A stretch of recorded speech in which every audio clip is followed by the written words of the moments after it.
दोस्तों नमस्कार। दोस्तों आपको पता है बिहार के अंदर राजनीतिक भूचाल काफी दिनों से चल रहा है। दोस्तों इसमें कयास जो लगाए जा रहे थे नीतीश कुमार एनडीए ज्वाइन करेंगे, वो आज काम पूरा कर दिया उन्होंने। दोस्तों आज बिहार की सरगर्मियां काफी तेज थी। हम सब जानते हैं बिहार के जो मुख्यमंत्री हैं नीतीश कुमार, वो एनडीए में जाने के लिए बेचैन थे। उन्होंने पहले इंडिया अलायंस के साथ गठबंधन किया था और जब मां से दाल नहीं गली तो फिर उन्होंने एनडीए चुना। तो अब देखना यह है बीजेपी को नीतीश कुमार के गठबंधन में आने से कितना फायदा होगा। आपको बता दूं आज नौवीं बार नीतीश कुमार ने मुख्यमंत्री पद की शपथ ली, जो एक रिकॉर्ड है बिहार के अंदर। सबसे ज्यादा लंबे टाइम तक मुख्यमंत्री बने रहने का और रिकॉर्ड 9 बार मुख्यमंत्री पद की शपथ लेने का। दोस्तों नीतीश कुमार के साथ साथ बीजेपी के 2 डिप्टी सीएम बनाए गए हैं, जिनमें से सबसे पहला नाम आता है बीजेपी के फिलहाल के प्रदेश अध्यक्ष सम्राट चौधरी और दूसरे हैं विजय सिन्हा। दोनों ही बड़े कद्दावर नेता हैं। आपके याद होगा सम्राट चौधरी हमेशा नीतीश कुमार के मुखर रहे हैं। संसद से लेकर सड़क तक वो नीतीश कुमार का विरोध करते थे। आज उन्हें साथ मिलकर काम करने का मौका मिला। इसके अलावा राजभवन के अंदर 3 जेडीयू के 3 बीजेपी के मंत्रियों ने शपथ ली और एक हम पार्टी के मंत्री ने शपथ ली और एक निर्दलीय उम्मीदवार को भी मंत्री पद की शपथ दिलाई गई। हम पार्टी के आप जानते होंगे जीतन राम मांझी, हम पार्टी उन्हीं की है। उनके बेटे हिंदुस्तान आवाम मोर्चा के राष्ट्रीय अध्यक्ष संतोष कुमार सुमन, उन्होंने शपथ ली। दोस्तों हम पार्टी के 4 विधायक हैं बिहार विधानसभा के अंदर। बीजेपी 78 यानी कि 78, नीतीश कुमार के जो विधायक है उनकी संख्या 45 है।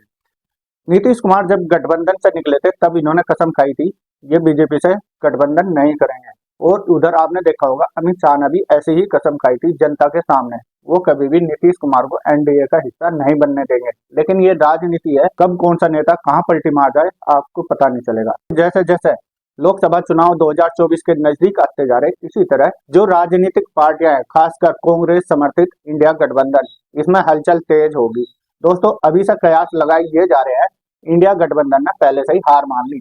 दोस्तों मल्लिकार्जुन खड़गे जो कांग्रेस के वरिष्ठ नेता है, उन्होंने कहा नीतीश कुमार ने यहाँ पे गद्दारी की है, धोखा दिया है उन सभी पार्टियों को। मल्लिकार्जुन खड़गे ने आरोप लगाया नीतीश कुमार ने पहले तेजस्वी यादव की पार्टी आरजेडी और फिर कांग्रेस गठबंधन के साथ इन्होंने धोखा किया है। अब ये टाइम बताएगा नीतीश कुमार आखिर ऐसा क्या चाहते हैं बिहार के अंदर। तो वो मुख्यमंत्री तो थे ही, ऐसा क्या फायदा मिलेगा जो इन्हें एनडीए में आना पड़ा। जो 8 मंत्री हैं जिन्होंने शपथ ली, इनमें 3 जेडीयू के और 3 भाजपा के हैं और एक निर्दलीय और एक हम पार्टी के। दोस्तों बिहार के अंदर नई सरकार जो बनी है, इसने जातिगत समीकरण को देखकर अपने मंत्रियों को चुना है। सम्राट चौधरी जो बड़े कद्दावर नेता हैं, बहुत कड़क बोलते हैं।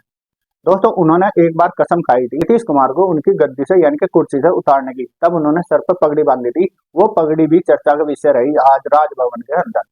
दोस्तों नीतीश कुमार के शपथ ग्रहण के बाद दोनों डिप्टी सीएम ने शपथ ली अपनी पद की और गोपनीयता की। सम्राट चौधरी बीजेपी के बड़े लीडर है, जिन्होंने कभी कसम खाई थी नीतीश कुमार को उनकी कुर्सी से हटाने की।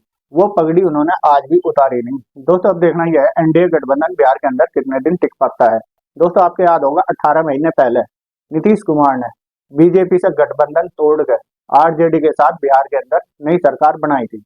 तब 8वीं बार नीतीश कुमार ने बिहार में मुख्यमंत्री पद की शपथ ली थी। 18 महीने के अंदर ऐसा क्या हुआ जो नीतीश कुमार का आरजेडी से मोह भंग हो गया।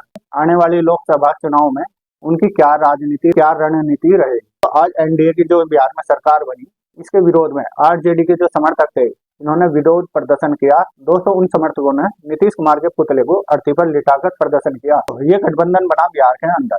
इससे अलग आपको पता होगा ममता बनर्जी ने साफ साफ इनकार कर दिया, पश्चिम बंगाल के अंदर वो अकेले चुनाव लड़ेगी।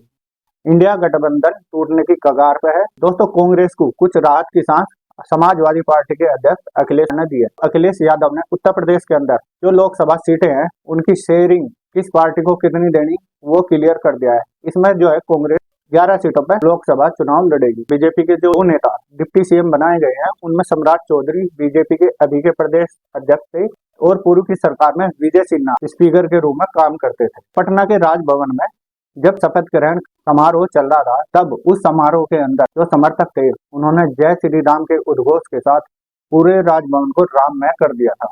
दोस्तों अब जब राहुल गांधी और कांग्रेस समेत पूरा इंडिया अलायंस, इन सब की मुसीबतें बढ़ गई हैं। अब इन्हें दोबारा से रणनीति बनानी पड़ेगी। दोस्तों बिहार के अंदर आरजेडी भी बड़ी पार्टी है। दोस्तों लालू यादव जो पुराने नेता है, उनके पुत्र तेजस्वी यादव और तेज प्रताप यादव आपको पता है राजनीति में है, और तेजस्वी यादव तो उप मुख्यमंत्री रहे। अब आरजेडी की क्या रणनीति रहेगी, लोकसभा चुनाव जैसा आपको पता आने वाले हैं, इसमें आरजेडी क्या अपने विधायकों को जोड़कर रख पाएगी। दोस्तों बिहार एनडीए के अंदर बीजेपी से सम्राट चौधरी, विजय सिन्हा और प्रेम कुमार, और उधर जदयू से विजय चौधरी, विजेंद्र यादव और श्रवण कुमार, और हम पार्टी से जीतन कुमार मांझी के बेटे संतोष कुमार सुमन और एक निर्दलीय विधायक सुमित सिंह मंत्री पद की शपथ लेंगे।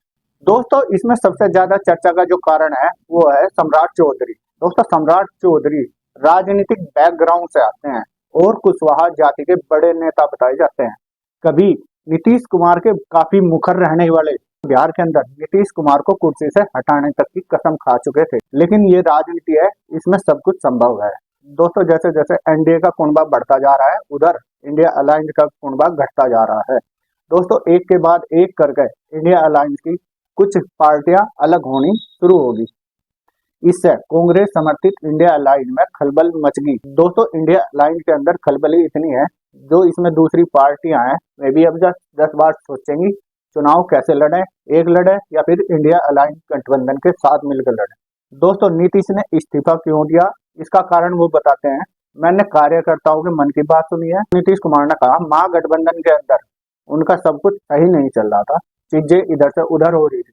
उन्होंने अपने पार्टी के कार्यकर्ताओं और दूसरे विधायकों सभी से सलाह लेने के बाद ये निर्णय लिया और अपना इस्तीफा दिया। दोस्तों ये घटनाक्रम हो जाने के बाद बीजेपी के जो कार्यकर्ता हैं उन्होंने 400 प्लस यानी कि 2024 लोकसभा चुनाव में 400 प्लस सीटें जीतने का नारा दिया है। अब जब देखा जाना ये है एनडीए में शामिल होकर नीतीश कुमार की वजह से बीजेपी को कितना फायदा होता है, और देखना ये भी जरूरी है कितने दिन नीतीश कुमार एनडीए गठबंधन के साथ रहेंगे या फिर कुछ दूर चल पाएंगे। दोस्तों आपको याद होगा शिवसेना जो कभी महाराष्ट्र के अंदर बीजेपी के साथ चुनाव लड़ती थी, तो दोनों पार्टियों में अनबन होने से वहां पे समस्या पैदा हुई, दोनों ने गठबंधन तोड़ लिया। आपके याद होगा बाला साहब की शिवसेना जो प्रखर हिंदूवादी चेहरा थी महाराष्ट्र के अंदर, बाला साहब के गुजर जाने के बाद उनके पुत्र उदय ठाकरे पार्टी की कमान संभालते हैं। उन्होंने अपनी पार्टी की हिंदूवादी विचारधारा के साथ समझौता किया। वो कांग्रेस और दूसरे जो विपक्षी पार्टियां थी उनके साथ मिलकर एक गठबंधन तैयार किया था और मुख्यमंत्री बने थे महाराष्ट्र के अंदर। कैसे फिर शिवसेना के जो बागी मंत्री हुए, विधायक हुए, उन्होंने फिर शिवसेना के ही टुकड़े कर अपनी बीजेपी के समर्थन से सरकार बना ली, जिसके मुख्यमंत्री आज एकनाथ शिंदे हैं। दोस्तों अब जब देखना यह है बिहार की और देश की राजनीति किस करवट बैठती है। जहां तक मेरा मानना है बीजेपी को इस गठबंधन से फायदा होगा और जो विपक्षी दल है इंडिया गठबंधन है उसे काफी नुकसान होने वाला। दोस्तों जो भी होगा राजनीति में आपको पता है, जैसे आज एक दुश्मन एक है, कल वे कब दोस्त हो जाए ये पता नहीं चलेगा। दोस्तों आपको ये वीडियो पसंद आई हो तो लाइक कर सकते हैं, वीडियो शेयर कर सकते हैं। आप मेरे चैनल पर नए हैं तो चैनल सब्सक्राइब जरूर कर लें। धन्यवाद, नमस्कार, जय हिंद।